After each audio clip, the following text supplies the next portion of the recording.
Presenta miércoles de Mesa Redonda, los temas que interesan a la sociedad tabasqueña con Gabriela Isa e Ileana Pineda. Comenzamos. ¿Qué tal, amigos? Bienvenidos a este miércoles de Mesa Redonda. Nos escuchan a través del 94.1 de FM, a través de Presente TV en www.presentetv.com.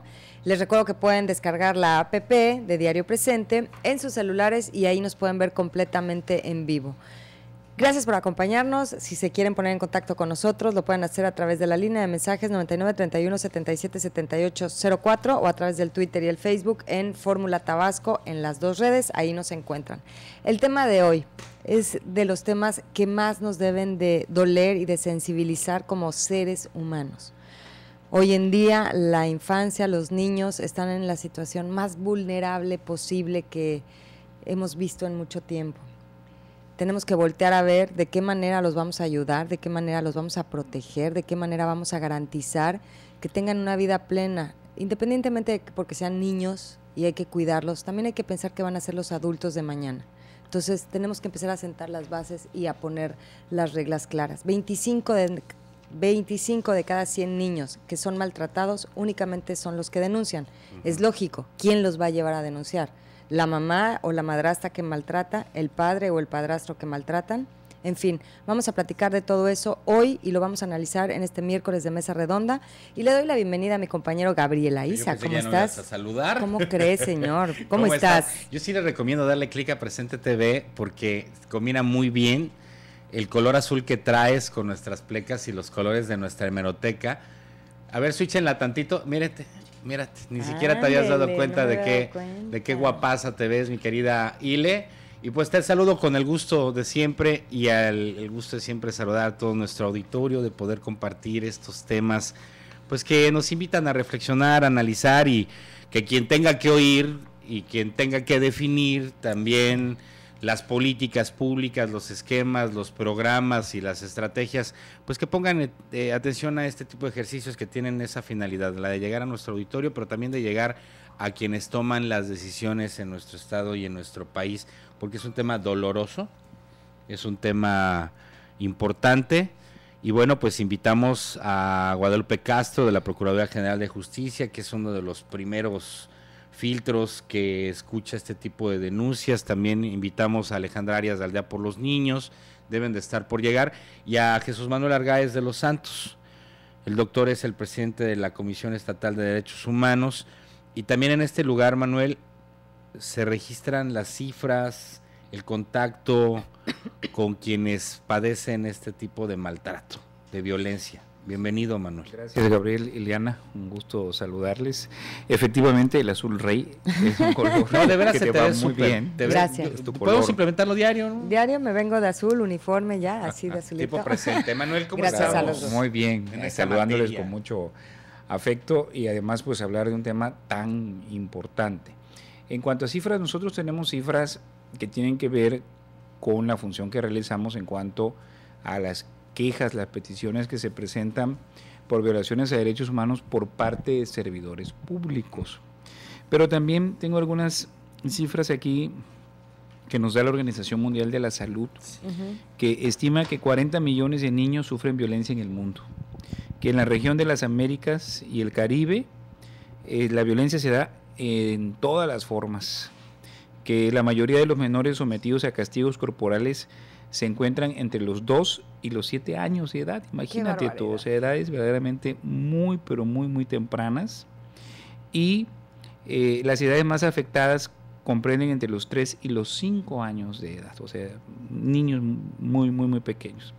El 85% de las muertes por maltrato son clasificadas como accidentales o indeterminadas. O sea, se nos pasó la mano por un accidente. Se queda clasificada como un accidente y no hay mayor investigación.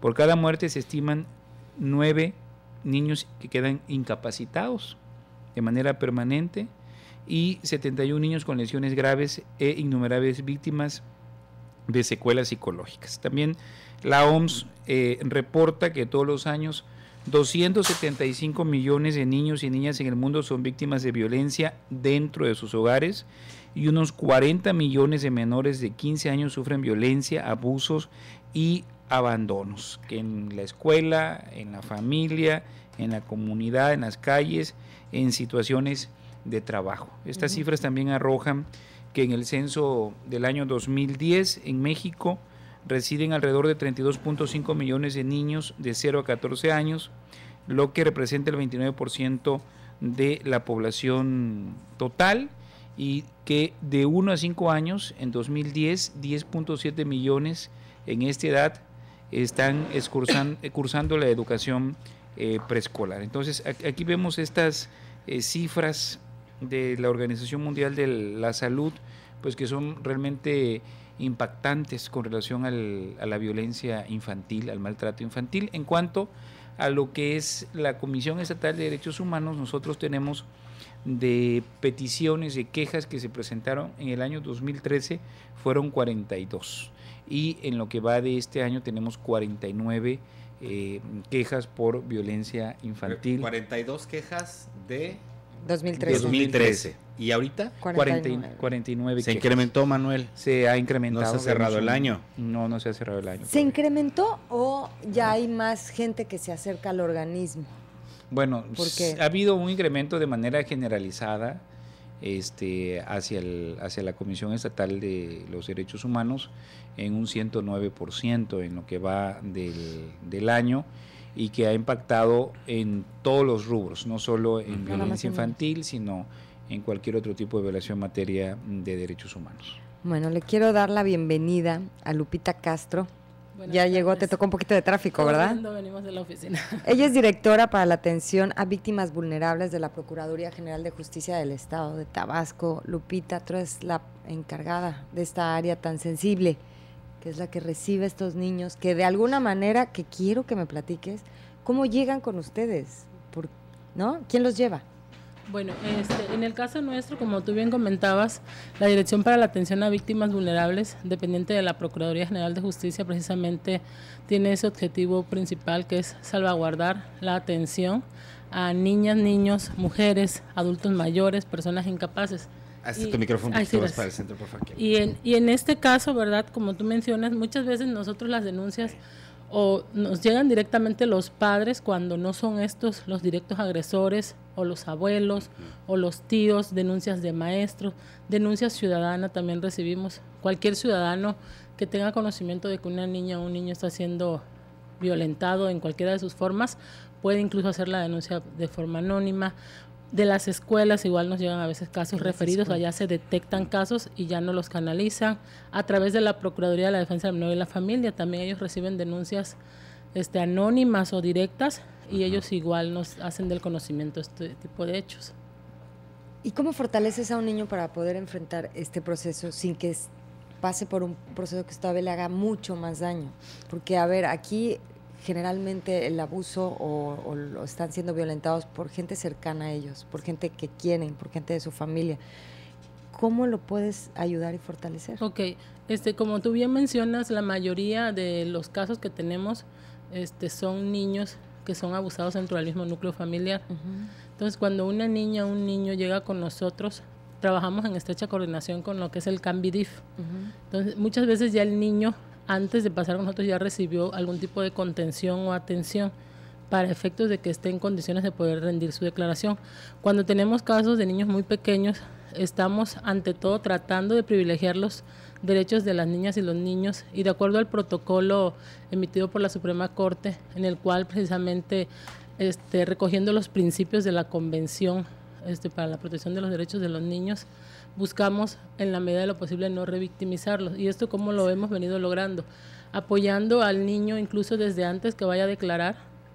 Cuando son casos muy difíciles, no podemos hacerlo en todos los casos, porque desafortunadamente la demanda ha venido creciendo Cada día tenemos más casos o más delicados, más complejos. Sin embargo, tratamos en la gran medida de lo posible de que la psicóloga esté allí desde el momento que el niño, antes de que vaya a declarar, o se le hace una entrevista donde incluso esté la asesora jurídica, la secretaria que va a capturar la declaración, para que el niño no esté repite y repite todo este tipo de situaciones. Para que vaya saliendo Así de ese es. trance. Y precisamente una de los nuevos esquemas de trabajo que traemos es ese, tratar que en todos los casos pueda estar un psicólogo, al menos, quizás no en todos, todos son menores de 18 años, son niños, pero quizás al menos los menores de 14 años, los más chiquitos que a veces siquiera para rendir una declaración pueden expresarse o recordar los hechos vividos, ¿no? Entonces, de esa manera hemos venido trabajando de manera conjunta con el DIF y de esa manera hemos venido tratando de no revictimizarlos en este tipo de asuntos. Bueno, vamos a hacer una pausa y regresamos para también entender, porque platicamos en la mañana, Ile, de un niño, cómo comprende su entorno. Él piensa que es algo normal o es algo natural, que lo estén golpeando, que lo estén vejando, que lo estén violando, lastimando. Entonces, ¿cómo poder ayudar como sociedad a evitar este tipo de abusos? ¿Nos contestas después de la pausa? ¿Te parece? Claro. Es la mesa redonda, es maltrato infantil el tema, ya volvemos. Miércoles de mesa redonda. Comuníquese con nosotros y deje sus comentarios al número 312-3699. Regresamos. El director general del DIF Tabasco, Ricardo Poerí Cervantes Utrilla, reconoció que en la entidad existe un alto índice de maltrato hacia los niños, quienes a pesar del apoyo de diferentes autoridades muchas veces deciden no denunciar. Sin embargo, cuando se tiene conocimiento de violencia contra los menores, interviene esta instancia y la autoridad correspondiente para salvaguardar los derechos de los infantes. Señaló que el maltrato infantil es un tema vigente, aunque no tienen el número preciso de denuncias que se presentan por maltrato, el nivel es muy alto. Comentó que cuando hay algún niño o niña que denuncia el maltrato de sus padres o por algún tercero, lo que regularmente hace la autoridad es resguardar la integridad física de los niños, quedándose en albergues el tiempo que dure el proceso. Precisó que este fenómeno es algo fuerte y el cual se tiene que seguir atacando como sociedad y gobierno, y es algo donde indudablemente el DIF está trabajando fuerte en este sentido. Con información de Isidro Jiménez para Radio Fórmula Tabasco, Abimael Méndez.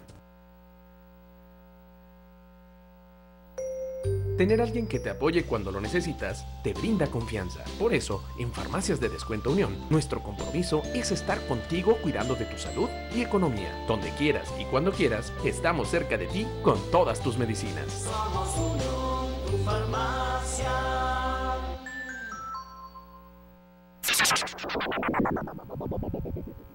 Con un exhorto a que aprovechen lo que aprendieron y se entreguen profesional y responsablemente a prestar el servicio de seguridad pública a Tabasco, el gobernador Arturo Núñez Jiménez le tomó protesta a 198 graduados de la 13ª antigüedad del curso básico de formación policial.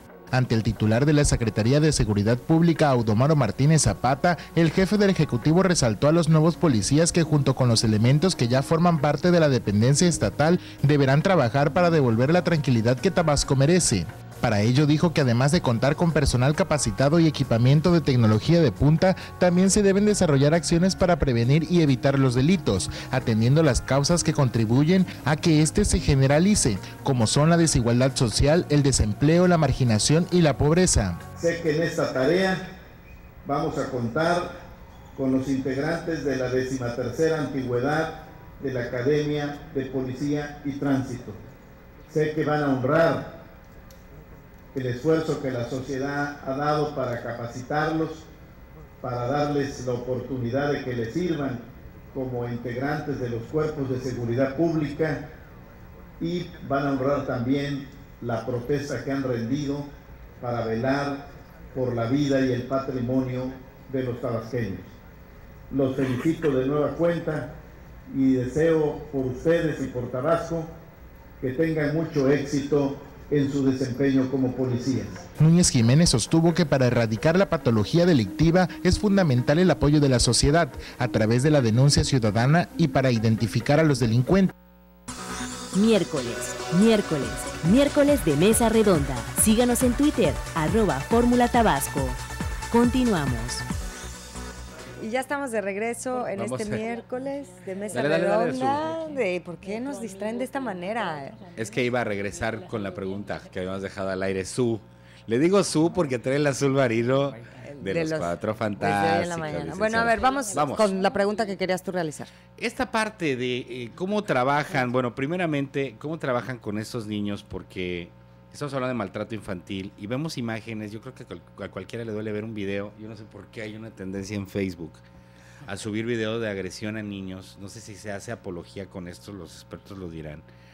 Porque finalmente suben golpizas en Irak o golpizas en Ucrania, golpizas que tienen grabadas hace 7, 8 años. Sí te da impotencia, no sé si concientice esto o solamente la apología genere más violencia. Pero ¿cómo trabajar con esta parte, Lupita? Tú que recibes a los niños, que sabes que ese niño fue violado, que sabes que ese niño fue golpeado, que sabes que ha sido abusado, y sacarlo de ese entorno sin que tú te cargues emocionalmente, ¿no? Y te duela. Pues mira, ahora sí que tocas un tema importante y hasta un poco difícil quizás de poderte responder, no solamente desde la silla de que asumo en la Procuraduría, sino desde la silla de madre, de ciudadana, de poder responder esta pregunta, porque es muy difícil. Yo creo que para empezar, cuando estás en cierta área de trabajo es porque tienes que tener esa sensibilidad para poder estar ahí, ¿no? Y segundo lugar, aunque muchas veces uno no quisiera involucrarse afectivamente, pues ver a los niños en las condiciones que nos llegan, sobre todo, por ejemplo, los niños de pederastia, cuando hay maltrato severo, lesiones, es muy difícil que no te involucres hasta a lo mejor emocionalmente. Precisamente en base a ello, y tratando de tener mejores esquemas de trabajo, como les decía, y dar mejores resultados.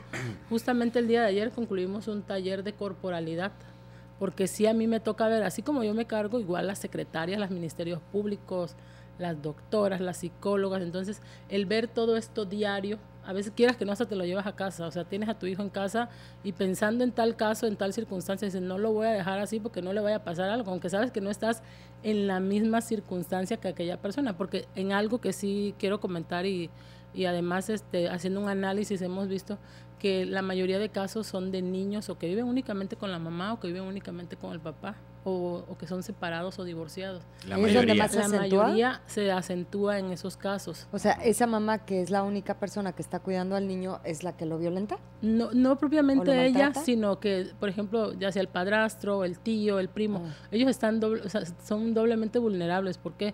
Uno, por la edad que tienen, y dos, porque a veces al no tener esa protección o al no existir esa comunicación, a veces entre incluso ambos padres, eso da lugar a que surjan tipos de este tipo de agresiones, incluso hasta de carácter sexual, ¿no? Y se Entonces, da más, es con familiares, ¿no? Sí, O sea, el familiar desafortunadamente padrastros, tíos, primos, o sea, son quienes más están abusando a las niñas y a los niños, porque desgraciadamente ahorita ya no es, o sea, anteriormente yo me acuerdo cuando empecé a trabajar estos temas, era más a las niñas, hoy no, o sea, no hay distinción en el sexo, o sea, puede ser a niñas, niños. Entonces te comentaba que precisamente buscando que el personal vaya teniendo, ahora sí que formas de contener esta situación.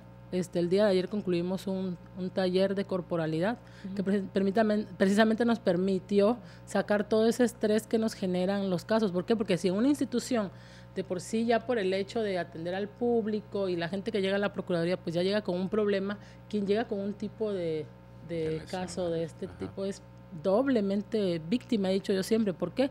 Porque no solamente está allí el delito de manera general, sino también tenemos otras situaciones de carácter familiar, emocional, el hecho de que la persona de quien tú esperabas a lo mejor cariño o protección es la persona que te está agrediendo, o sea, tu papá, llámese tu padrastro, etcétera, ¿no?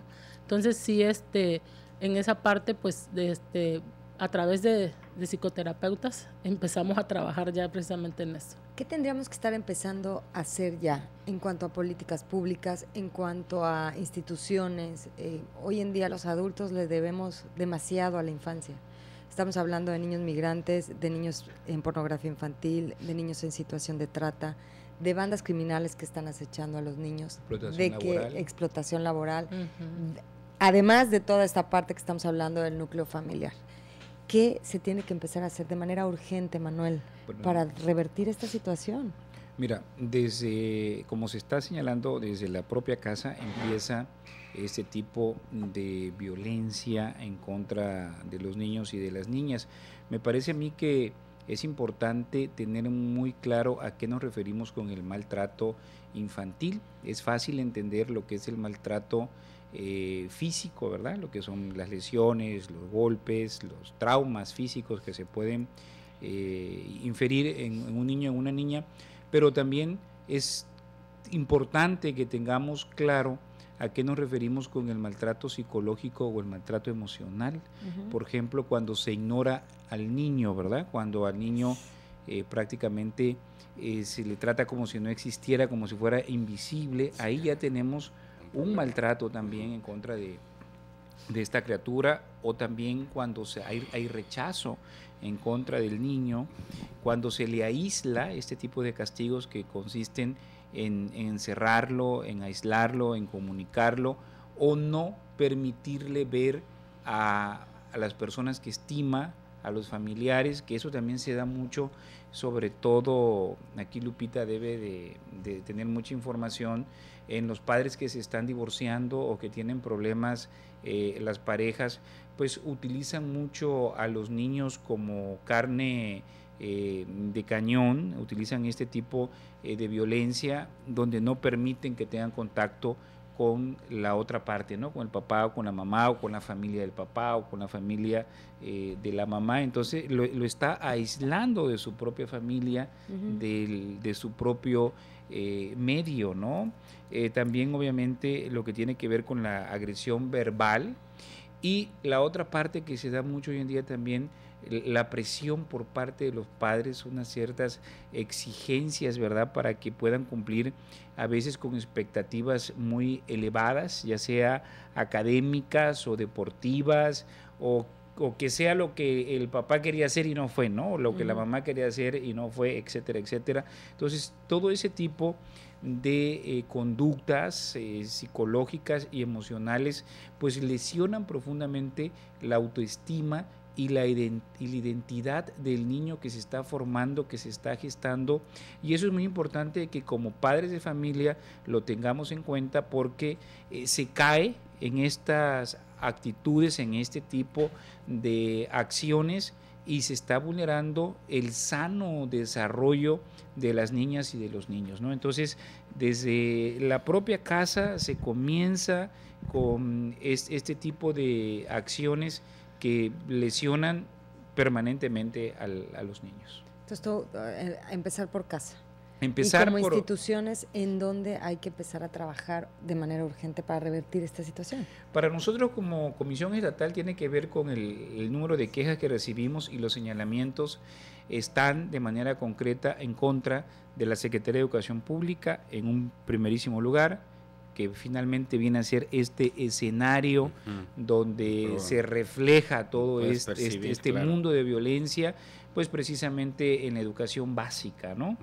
Y de allí tenemos lo que es seguridad pública. ¿Esa parte de la Secretaría de Educación es porque los maestros puedan estarlos maltratando o porque los maestros no hacen nada para protegerlos en caso de detectar algo así? En el caso concreto de este número de 49 quejas que llevamos este año de maltrato infantil, se refiere a maltrato que reciben niños o niñas por parte de sus maestros o por parte de sus compañeros. En la escuela. Al interior de la escuela.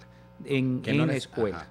¿Sí? Son 49 casos. Y también, pero y la parte esta que pudiera ser un filtro en donde los mismos maestros detecten la agresión, porque revisan a los niños, le revisan el bracito, etcétera. Claro, pues un maestro que está detectando que el niño llega con hematomas, con lesiones, tiene la obligación de preguntar, de averiguar qué es lo que está pasando. Si es un niño que está siendo golpeado, pues de manera inmediata debe de dar aviso a las autoridades, o si es un niño que está sufriendo algún tipo de violencia sexual también, que eso también se detecta en los hospitales cuando un niño es llevado al médico.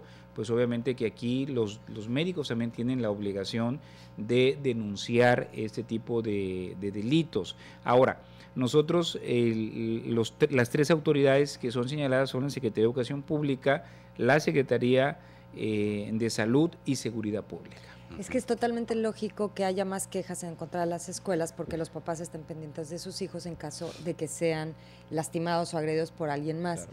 Aquí el punto es que la agresión está siendo desde el hogar, entonces sí tendría que responsabilizarse de alguna manera más severa la parte de educación en cuanto a las escuelas y demás.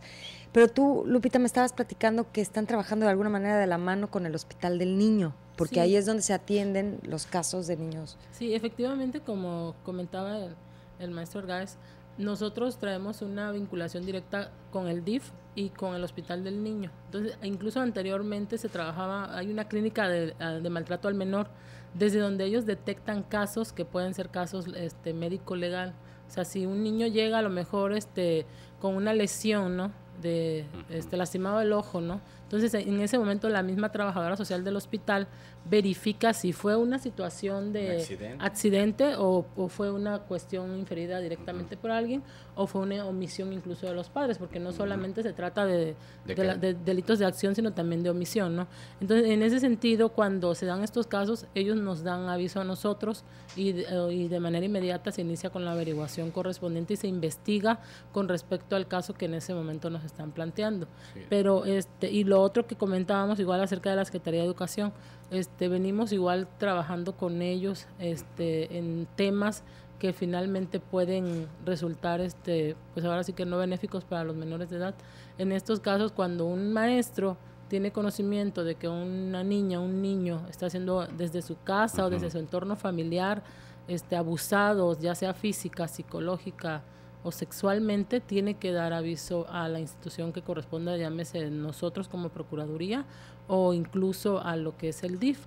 ¿Por qué? Porque todas y todos estamos obligados a denunciar cualquier tipo de violencia que pueda estarse infiriendo en agravio. Esa es la parte importante. Decía el presidente de la Barra Tabasqueña de Abogados, nos tenemos que involucrar como sociedad, porque no puede ser posible que haya un vecino, déjate tú ya un pariente, que haya un vecino que sabe que amarran, que laceran, que dejan sin comer a un niño, que lo dejan encerrado todo el día para que los papás se vayan a trabajar y que no denuncien.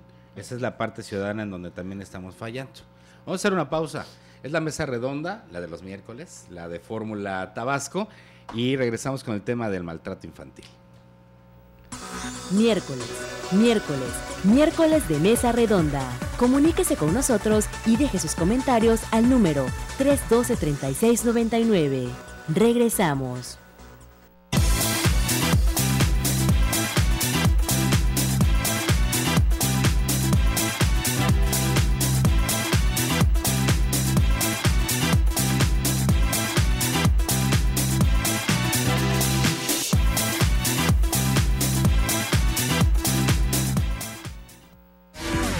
La Laguna de las Ilusiones es uno de los símbolos de la ciudad de Villahermosa. Está ubicada en la parte norte de la ciudad, con una superficie de casi 230 hectáreas. Fue declarada área natural protegida el 8 de febrero de 1995 y se encuentra al lado del Parque Tomás Garrido Canaval.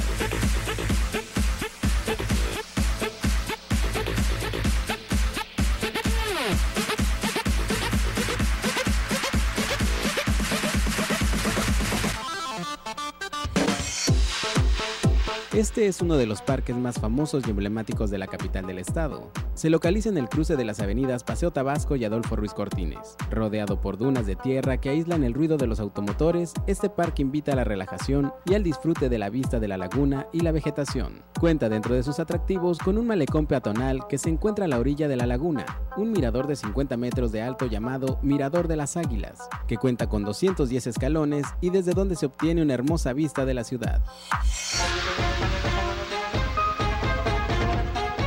Dentro del corredor turístico de las Ilusiones se encuentra el Museo Elevado de Villahermosa, Musevi, obra del afamado arquitecto mexicano Enrique Norten, y se trata de un puente peatonal a desnivel construido para celebrar el bicentenario de la Independencia de México. El Musevi cruza la avenida Paseo Tabasco, la cual es una parte turística de la ciudad.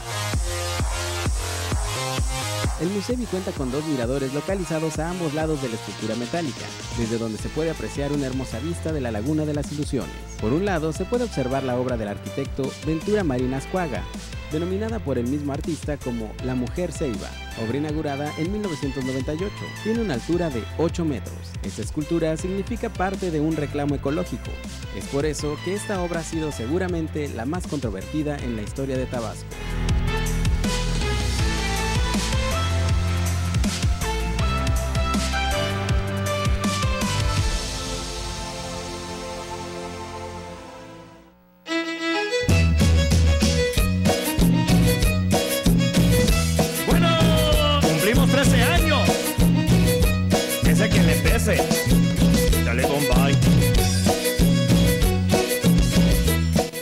Somos 13, le pese a quien le pese, el sol del sureste.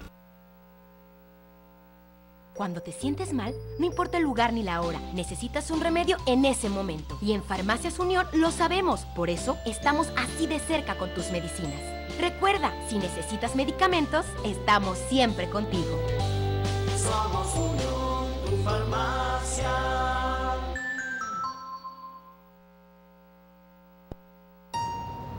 Mi pasión son mis hijos. Como les decía, yo los acostumbré a que me dijeran te amo, te quiero y que nos abracemos, ¿no? Porque muchas veces le digo a él, salimos y no sabemos si regresamos a casa, ¿no?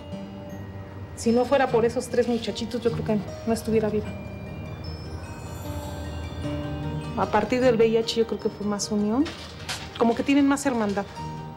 Mi hija me hace las bromas, no que te ibas a morir, y ya pasaron muchos años. Le digo, el día que me muera, te voy a venir a jalar a los pies.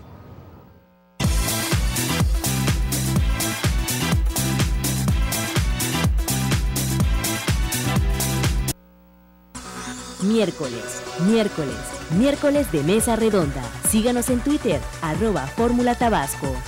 Continuamos. Ya estamos de regreso en este miércoles de Mesa Redonda. El tema, el maltrato infantil. Y le quiero dar la bienvenida a Alejandra Arias Gómez. Ella es coordinadora estatal de Aldea por los Niños.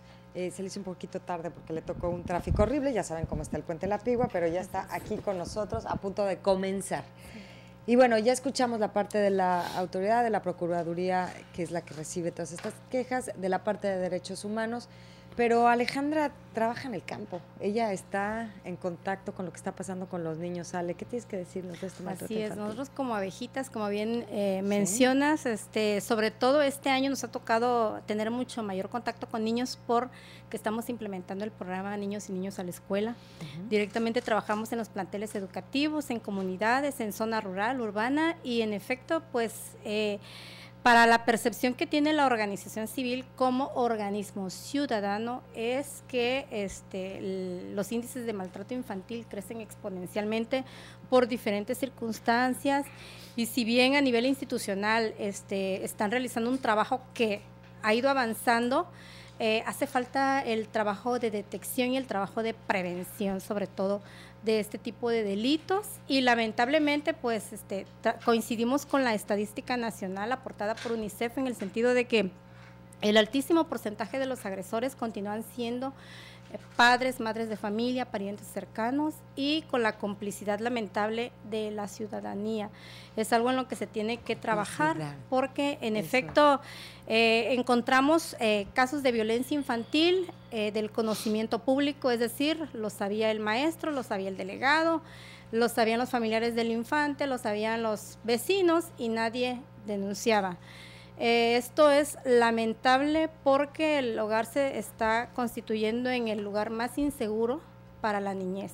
Ay, qué cosa. El de mayor ¿El riesgo hogar? y el de mayor agresión, así es. Fíjate que dice algo bien. Todos lo saben, pero nadie se atreve a denunciar.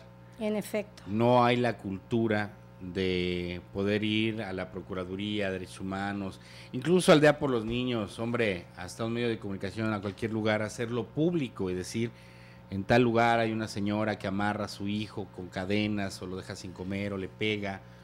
En efecto, incluso la aldea realiza esta labor de, ante todo, de información y de orientación, y sobre todo que en este caso nos parece que toda política institucional o cualquier recurso que se destine a la niñez debe ir encaminado al empoderamiento de los infantes, precisamente porque me parece titánico lograr modificar la mentalidad de una sociedad como la que estamos viviendo.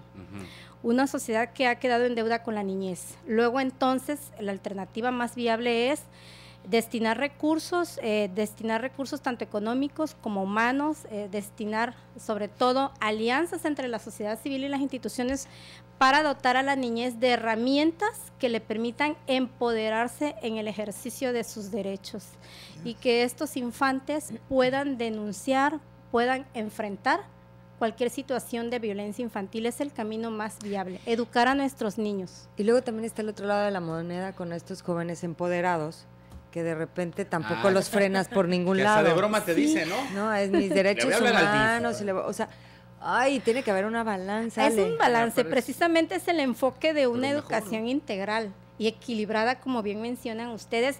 El Sí. problema es El que adulto se puede defender, en ¿no? el ¿O no van ellos a denunciar? en más de la mitad de la población infantil de México, que está representada por, si no me equivoco, 40 millones de niños, desconocen este tipo de empoderamiento. Es probable que el empoderamiento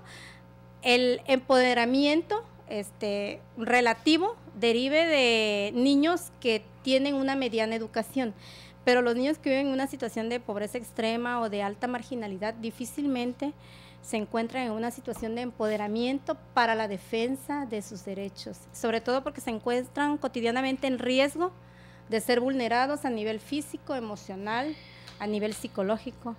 A ver, Alejandra, a lo mejor no estoy escuchando una ama de casa o la vecina de la señora esta agresora que mencioné yo en mi imaginación. Pues, Solo te la imaginas. Las historias, ¿no? Que oyes los gritos al lado del departamento, que ves a la niña con poco cabello porque le pegan unos jalones de aquellos, se quedan encerrados todo el día, les pegan, los maltratan, los violan. ¿Qué puede hacer esa gente que nos viene escuchando, que viene en su vehículo, que viene, que está en su casa, que está escuchando esta mesa redonda y sabe de un caso de maltrato, para que no caigan en esta complicidad? Así es. La alternativa más práctica es a través de la denuncia. ¿Pero a La dónde? problemática ¿Cómo? que Aldea ha detectado, y esto no es teoría, es una realidad porque hemos aplicado incluso encuestas. Yo en anteriores ocasiones les he comentado que con ciertos recursos federales que hemos logrado aterrizar, hemos realizado este tipo de trabajo de medición de hasta qué grado el ciudadano tiene conocimiento de cuál es la vía que va a utilizar para la denuncia. Entonces caemos en la triste realidad de que más del 90% de los encuestados, tanto en zona rural, sobre todo con mayor énfasis en zona rural e indígena, carecen de conocimientos de a dónde y cómo denunciar. Otro porcentaje incluso desconoce cuáles son las instituciones u organismos que van a captar esa denuncia. Entonces, ¿qué se requiere aquí? Aparte de una prevención integral, a nivel de prevención y de detección de la violencia infantil, sí se requiere también mayor difusión de la actividad que están realizando estas instituciones, y hemos insistido nosotros históricamente que hay una medida eficaz que sería un 01800 gratuito para la denuncia.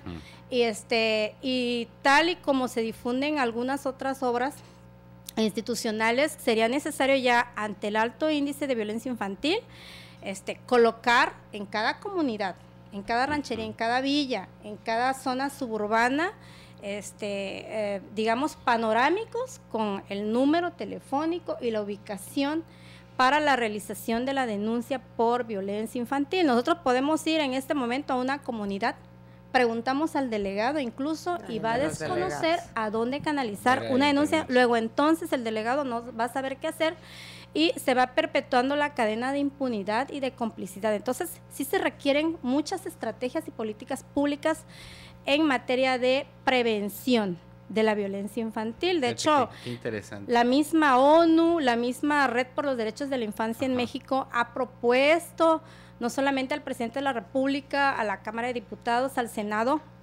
varias estrategias y alternativas que esperemos que ya queden definidas con la ley o con la Ley General de Protección de Derechos de Niñas, Niños y Adolescentes, que ya quede definido, y que ante todo se destine un presupuesto a partir del año 2015 para todos estos programas. O sea, para porque elementos, dices tú, de comunicación. Ahora que lo dices y reflexionando, ¿cómo pelean con el tiempo para los partidos políticos? En efecto. Porque vienen los tiempos federales, que además son tiempos que pertenecen a las concesiones o que pertenecían. Y entonces sí pelean para que se publicite el PAN, el Partido Verde, el PRI, pero no pelean para publicitar una campaña con un teléfono donde puedas denunciar no solamente la agresión a un niño, la agresión a una mujer, a un anciano o a cualquier persona. En efecto, entonces ustedes como medio de comunicación, vamos a cualquier comunidad que ustedes elijan, y desde el dirigente o en este caso, delegado de la comunidad o de la colonia, desconocen qué hacer para prevenir y denunciar una situación de violencia infantil. Entonces, desde ahí ya estamos muy graves. Y se tendría que canalizar al área de Lupita. Ese es un enlace, es una coordinación, es cuestión de políticas públicas a nivel integral. En efecto, la institución que dirige la licenciada tiene sus facultades limitadas también, reconocemos esa parte. Por eso es que las políticas públicas deben incluir a instituciones, a organizaciones civiles, a ciudadanos, a medios de comunicación, porque además así lo establece la ley. Mi tema es, si quieres, tenemos una varita mágica y nos van a conceder el deseo de este 01800, todo el mundo sabe. ¿Quién es la autoridad que tiene que contestar el teléfono? ¿Quién? Sí, hay una ley, la Ley Estatal de Niñas, Niños y Adolescentes, que por cierto carece de reglamento, sí, señala precisamente que debe ser debe ser una política pública colegiada, es lo que señala la Ley Estatal de Niñas. O sea, se tendría que diseñar un organismo. Así es. No los ya existentes, ni DIF, ni CAMI, ni Prodenfa. Es lo que señala la ley. Sería como un organismo colegiado. La problemática es que nosotros de antemano como organización civil nos autoexcluimos porque históricamente hemos sido excluidos de este tipo de decisiones. Interrumpir, minuto 42, hacemos una pausa, regresamos. Maltrato infantil, el tema de este miércoles de Mesa Redonda. Miércoles de Mesa Redonda. Comuníquese con nosotros y deje sus comentarios al número 312-3699. Regresamos. Incontrolable fuga de gasolina se registró la mañana de este domingo en el poliducto Minatitlán Villahermosa, a la altura del poblado C27 del municipio de Cárdenas. Se presume iba a ser ordeñada, pero al salirse de control, la toma clandestina fue abandonada, provocando el derrame de miles de litros de combustible, lo que provocó de igual forma se contaminaran las aguas de un río que se encuentra cerca del lugar. Decenas de personas que llegaron con cubetas y garrafas aprovecharon esta fuga para hacerse de combustible sin medir el riesgo al que se estaban enfrentando. Tiempo más tarde, personal de la exparaestatal Pemex controló la fuga. Con información del Sol del Sureste para Radio Fórmula Tabasco, Abimael Méndez.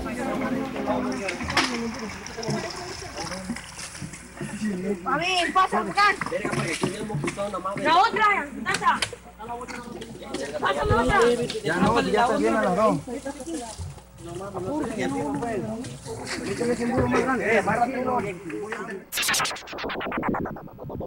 Con propietarios y suplentes para las elecciones del 7 de junio estarán en juego casi 456 cargos de elección popular, entre diputaciones locales y federales, alcaldes y planillas de regidores. En el caso de los aspirantes a diputados federales, deberán dimitir a finales de este año, pues los procesos internos de sus partidos deben realizarse a partir de la primera semana de enero, y para esas fechas ya no deben ostentar ningún cargo, en tanto que los procesos internos de elección de candidatos de diputados locales y alcaldes por parte de los partidos políticos debe iniciarse en el mes de febrero. En los comicios constitucionales locales y federales del 7 de junio se elegirán 35 diputados con respectivos suplentes, 6 diputados federales por Tabasco, 17 alcaldes y un promedio de 10 regidores de mayoría relativa y plurinominales por cada una de las 17 planillas de ayuntamientos. De acuerdo a la ley electoral y de partidos políticos del estado de Tabasco, a partir del día siguiente del registro interno de sus partidos, que será la cuarta semana de febrero, iniciarán las precampañas de los aspirantes, con duración de no más de 30 días. La ley establece que el registro de candidatos postulados por los partidos, así como lo de los candidatos independientes, se efectuará ante el IEPCT los días 7 al 16 de abril de 2015, es decir, contarán los partidos con 10 días para inscribir a sus abanderados a alcaldes y diputados locales. La ley establece 45 días de campañas político-electorales para los candidatos, que se efectuarán a partir del día siguiente del registro ante el IEPCT y concluirá el día 3 de junio del 2015. En tanto que para las elecciones de los candidatos a diputados federales o por los 6 distritos de Tabasco, en el país son un total de 300 distritos electorales federales. Las precampañas internas para poder ser postulados por sus partidos deberán efectuarse a partir de la primera semana de enero y no podrán durar más de 40 días. Los partidos deberán registrar a sus candidatos ante el Instituto Nacional Electoral del 22 al 29 de marzo e iniciarán su periodo de proselitismo en busca del voto ciudadano a partir del día siguiente de la sesión de registro de candidaturas, con una duración de 60 días. Con información de Agencia CID para Radio Fórmula Tabasco, Abimael Méndez. Un despachador de la estación de Tabagás, que se encuentra en prolongación de la avenida Francisco Javier Mina, se debate entre la vida y la muerte, luego de haberle explotado en la cara un tanque de gas de 10 kilos, cuando se encontraba llenándolo. El herido presentó lesiones en la cara y algunas partes del cuerpo. El propietario del tanque se retiró del lugar y las autoridades iniciaron las investigaciones. Los hechos se registraron a las 2 de la tarde de ayer en la estación ubicada a 100 metros de la gasolinera. Esto debido a que el tanque estaba en malas condiciones y no soportó la presión cuando estaba siendo llenado por Domingo Pereira Díaz. El gas hizo que la tapa debajo del tanque volara hacia arriba y le pegara en la cara al empleado. El pedazo de aluminio quedó trabado en las láminas del techo del inmueble donde se incrustó por el impacto. En esos momentos el despachador fue auxiliado por algunas personas que se encontraban en el lugar y solicitaron el apoyo de una ambulancia. Por lo anterior, el personal de la Cruz Roja acudió al lugar de los hechos para darle las atenciones necesarias al herido. De emergencia fue trasladado a las instalaciones del Hospital Rovirosa debido a las serias lesiones que presentaba, sobre todo en la cara, donde llevó todo el golpe. Con información de Tony Hernández para Radio Fórmula Tabasco, Abimael Méndez. Con solo 1,000 lotes recuperados en 2 de los 5 panteones a su cargo, el Ayuntamiento de Centro pretende hacer frente a la demanda de la población en los próximos 3 o 4 años. Transcurrido ese tiempo, será necesario comenzar una revisión exhaustiva de los espacios que pertenecen abandonados en recintos y determinar si es posible reclamarlos. Así lo señaló el coordinador de panteones, Jesús Ramón Ros, al destacar que la opción que tienen los habitantes del municipio es recurrir a alguno de los 88 panteones que hay en villas y poblados, por lo que los 5 a cargo de la autoridad municipal, que incluyen el Central, el de Atasta, Tamulté, Sabina y el Arbolito de Ocuilzapotlán, se encuentran saturados. Al inicio de este trienio se calculó que entre estos 2 cementerios habían 3,494 lotes disponibles, número que se redujo drásticamente en casi 2 años, por lo que se busca habilitar 1,000 más. Dada la alta de mortalidad en la población, para el 2017 podrían terminarse los lugares en los camposantos municipales. La diferencia entre unos y otros es que los que se encuentran bajo la tutela del ayuntamiento no representan costos extras para las familias, en tanto que el resto tienen que pagar una cuota semanal o anual para apoyar el mantenimiento de estos camposantos, dado que pertenecen a la comunidad. Y es que cerca de 64,000 tabasqueños visitarán los 5 panteones a cargo del Ayuntamiento de Centro durante el Día de Muertos. Como cada año, la autoridad municipal ya se ocupa en los trabajos de limpieza y mantenimiento para garantizar que los cementerios estén en óptimas condiciones para recibir a quienes deciden ir a recordar a sus difuntos. El registro histórico de visitantes con el que cuenta la coordinación. Miércoles de Mesa Redonda. Síganos en Twitter, @Fórmula Tabasco. Continuamos. Ya estamos de regreso en la recta final de este miércoles de Mesa Redonda, el tema el maltrato infantil. Hemos estado hablando de cómo los adultos le hemos quedado de ver a la infancia y estos haciendo una radiografía de qué es lo que pasa con estos niños. Hablábamos de temas como niños migrantes, como pornografía infantil, como niños en situación de trata, como niños en bandas criminales. Pero Alejandra Arias nos acaba de dar un dato que de veras es aterrador. Demoledor. El lugar más inseguro hoy por hoy para un niño es el hogar. Los padres, las madres están siendo los que violentan de manera más constante a los niños. Esto por un lado.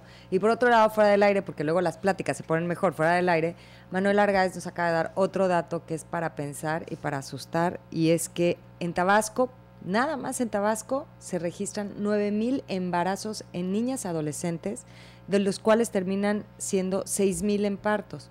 ¿Cómo van a ser estas madres adolescentes? ¿Bajo qué circunstancias van a crecer a estos niños, a estos pequeños, si estamos hablando de que el hogar es el lugar más inseguro para un niño? Estamos en las conclusiones a los 3. ¿Qué le dicen a nuestro auditorio? Manuel. Bueno, que obviamente hay factores de riesgos que son inherentes al propio niño para ser todavía más vulnerable, como por ejemplo, y que no hemos hablado hoy, que es por ejemplo el niño con discapacidad o el niño que presenta algún tipo de enfermedad o el niño que tiene algún comportamiento especial, es todavía más vulnerable para ser violentado por parte de los padres o de la familia o de la sociedad en general. Luego tenemos otros factores de riesgos que son las condiciones de los propios padres, como acabas de hablar, por ejemplo, embarazos no deseados, madres a edades muy prematuras, muy tempranas.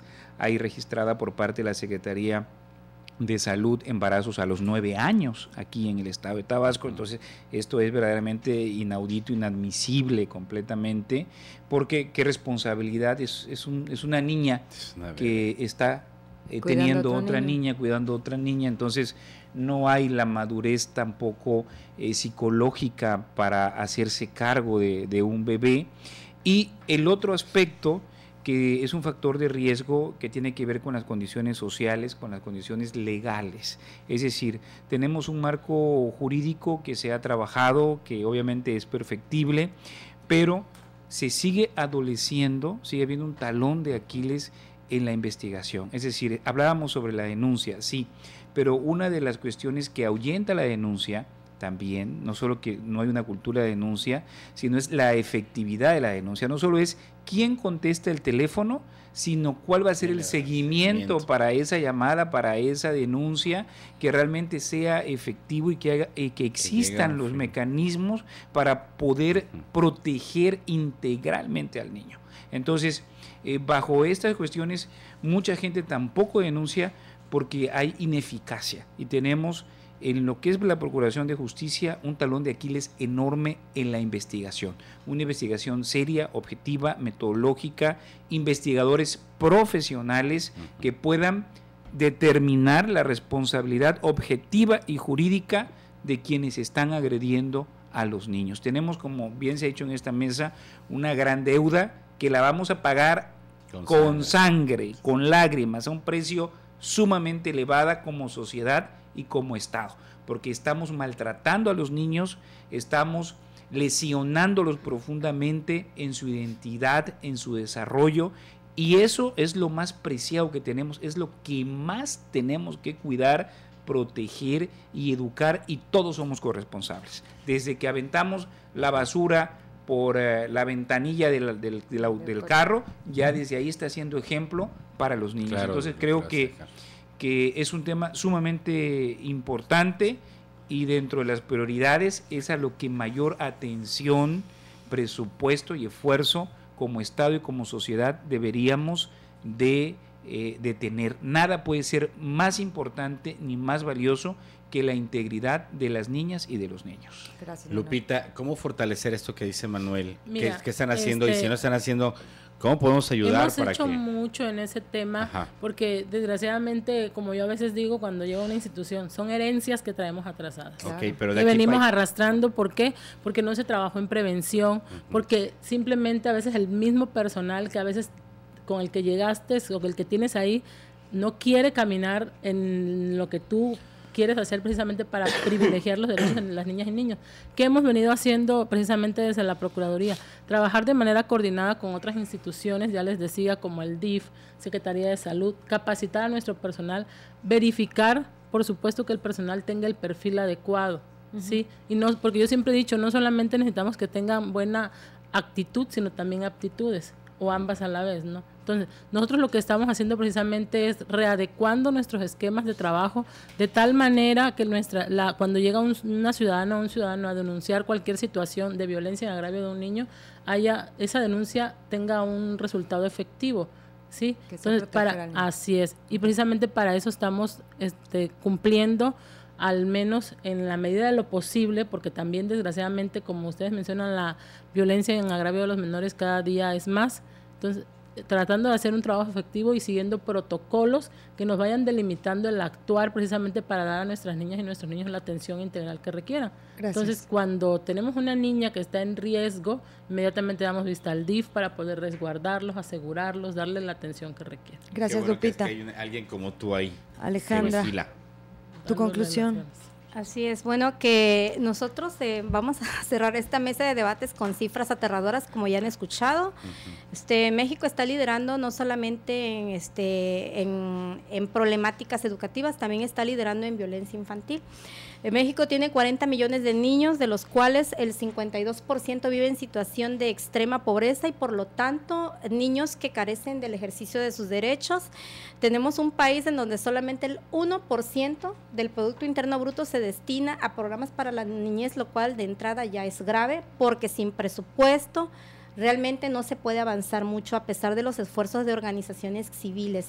Tenemos hasta este año tenemos ya una cifra bastante importante de homicidios contra niñas, niñas adolescentes en todo el país, son estadísticas ya oficiales, y tenemos más de 3 millones de niños trabajadores. Entonces, ¿qué indica esto? Bueno, que estamos totalmente reprobados en materia de ejercicio de derechos de la niñez y de la adolescencia. Por lo tanto, en efecto, estamos en deuda, y como bien menciona el doctor Argáez, es algo que no solamente vamos a pagar, que ya estamos pagando con los elevadísimos índices de inseguridad, delincuencia y de desigualdad social.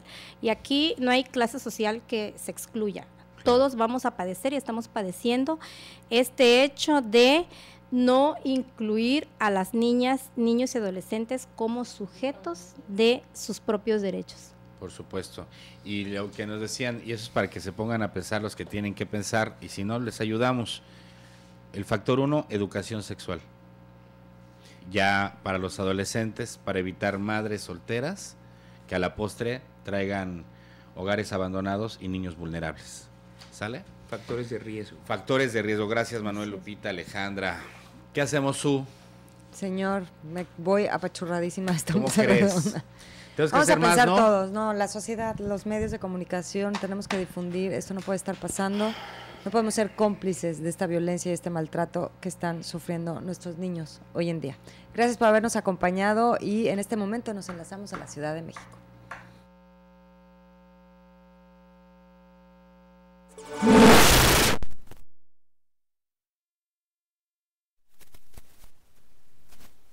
Más destacados.